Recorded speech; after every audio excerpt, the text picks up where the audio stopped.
Well, here's an interesting new poll. It's from Siena College, and it shows that Alexandria Ocasio-Cortez has wasted no time in becoming deeply unpopular among voters in her home state of New York.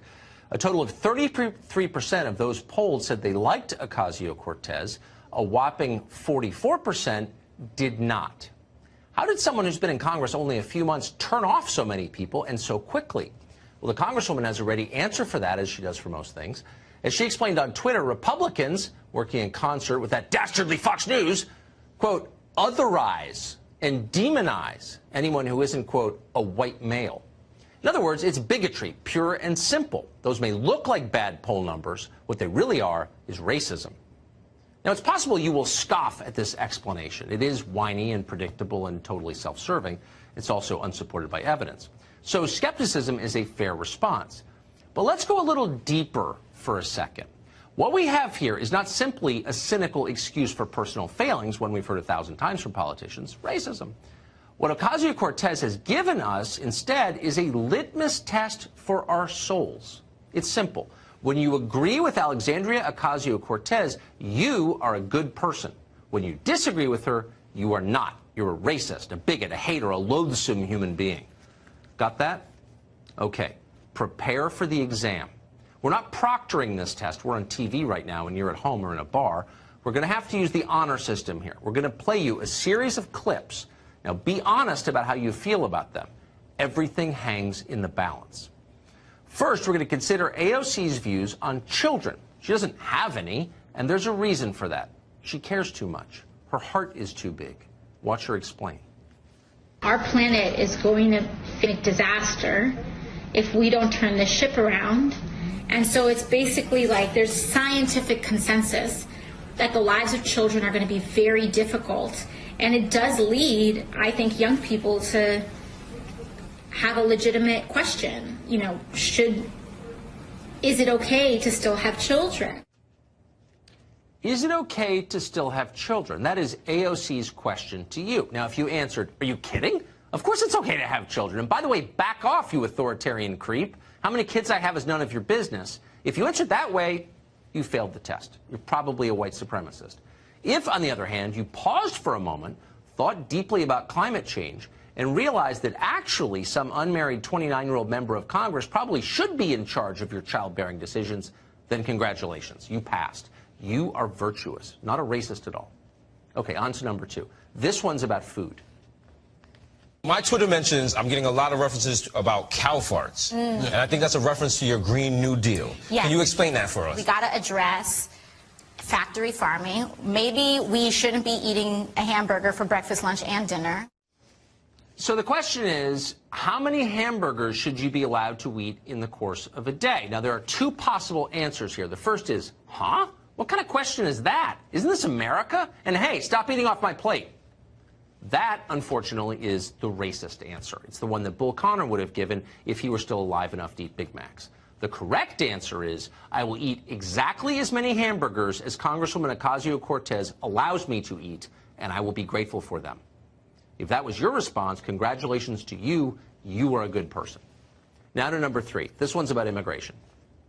Those women and children trying to come here with nothing but the shirts on their back to create an opportunity and to provide for this nation are acting more in an American tradition than this president is right now. So the question is, who is more American? Actual Americans or foreigners who spit on our customs and mock our laws by sneaking into our country illegally and calling us racist if we try to make them leave? This is a tough one. Keep thinking. Okay, time's up. The answer is illegal aliens are the real Americans. Duh. If you doubted that for a second, please hate yourself. You deserve it. And now for the final question on our test. This one is the Daily Double. See how you do. Criticisms of you is that your math is fuzzy.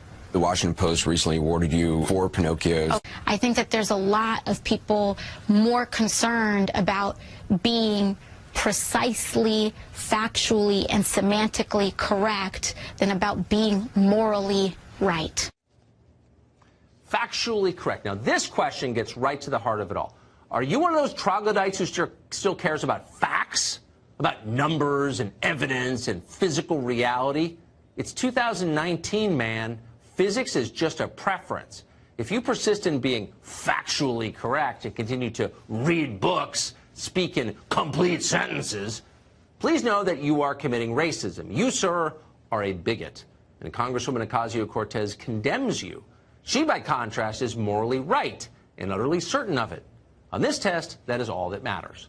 Well, not issuing sad, self-effacing apologies for their own skin color, top Democrats are warning that if we don't give them full control of the U.S. economy right now, the world will literally be destroyed. The world is going to end in 12 years if we don't address climate change. And your biggest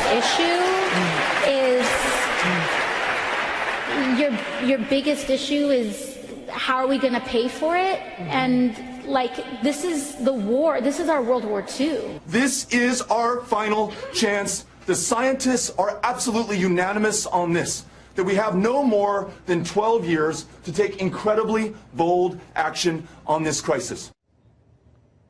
That's just pathetic. But this show cares about science, and so we want to assess the claim critically and scientifically. Do we really have 12 years left? That's what they're saying. Is it true? Daniel Turner is Executive Director at Power the Future and joins us tonight. Mr. Turner, thanks very much for coming on. So just throw that right to you. Do we have 12 years left? Is there science that shows that? Actually, the Associated Press today debunked that, which was pretty fascinating for someone who studies energy and environmental issues, to see the Associated Press walk that back and say, we have never said there are 12 years left to fix climate change. But Beto has said it, Alexandria Ocasio-Cortez has said it, and the scientists who wrote this UN report have said, that is a made-up statistic that you all have extrapolated. It's interesting that they finally issued the report now. Hold on, slow down. That's the party of science. Yes. We know that. They had a march for science after Trump got elected. Do you remember that? Yes. Because they believe in science and we don't.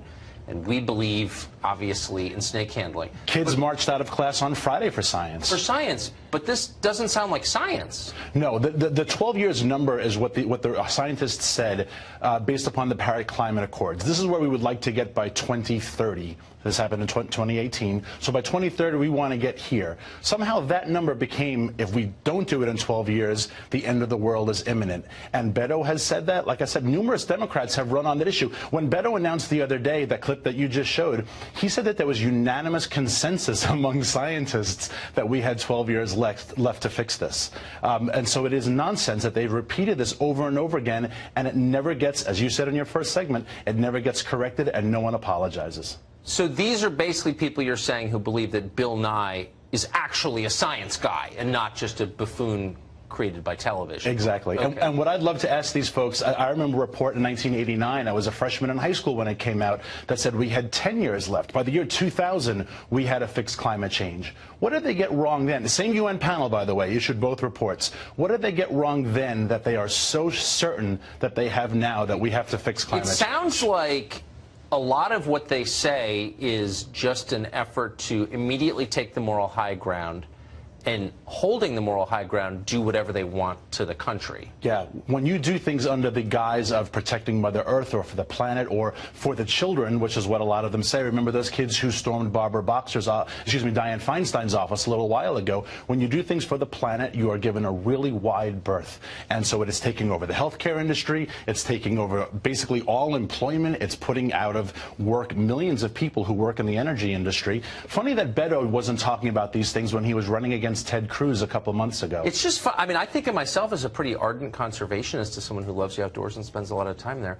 If they care so much about the environment, why are their cities filthy? The cities that they run, San Francisco, Los Angeles, New York, they're cesspools. And why don't, in their personal lives, they dictate what they want government to mandate? Bernie Sanders prefers to fly on private jets. Alexandria Ocasio-Cortez prefers to take the shuttle on American Airlines to Amtrak. Now, Penn Station, I don't blame her. I would much rather take the shuttle, the airline as well. But doesn't that tell you don't want to go to Penn Station because it's disgusting? Mm-hmm. You don't want to walk down the street in the Mission District in San Francisco because there's human waste and hypodermic needles.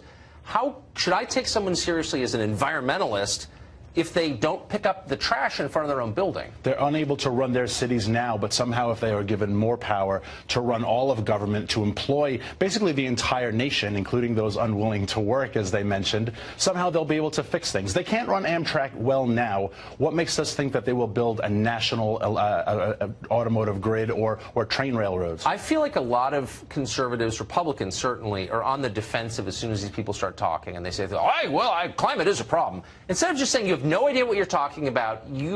There's no reference in science to what you're saying. You're a demagogue and a liar. Why does nobody say that? I wish they would just point out what actually fossil fuels does for our country, what it does for our economy, the quality of life that we have. The kids who were marching just on Saturday were all with smartphones. There was a girl who had a plastic Fiji water bottle. Does she not know that? And saying, stop fossil fuels. Does she not know where fossil fuels come from and what they do? What plastic is made of? Thank you very much for that perspective. I appreciate it.